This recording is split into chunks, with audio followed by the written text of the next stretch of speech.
Hello, my name is Lauren Haller. I'm the Prayer and Outreach Coordinator here at Free. One of our 3 pillars at Free is prayer. We believe that prayer is so powerful and it is key in ending sexual exploitation. On the 3rd Sunday of every month, we meet to pray and bless those on the streets. So I'm going to take you through a little bit of what each prayer walk looks like, and then we'll get into some policies. We meet outside of our drop-in center on South 5th Street in Reading at 1 p.m. on the 3rd Sunday of every month.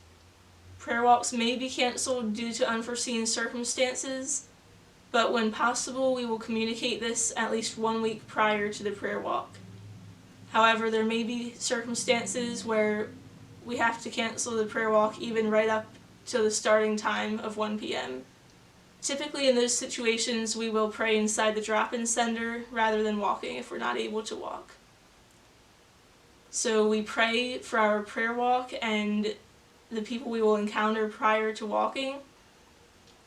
We have a ratio of 1 security team member to 4 people, so there may be times when our group is too large to walk and we need to split up.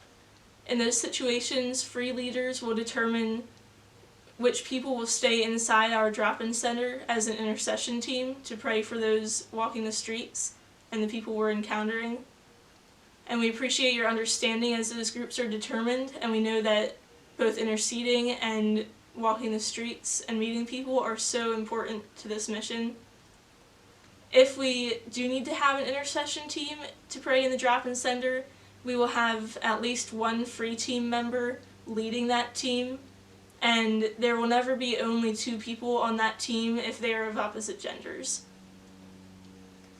As we begin walking, Clint, our security leader, will determine a safe route for us to walk, and we will follow his lead. We always have items to hand out, whether it's personal care items, food, water, or things to keep warm.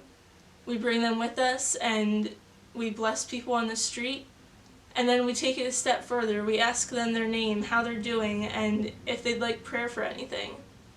And then I also keep a record of those people's names so that we as an organization can continue praying for them.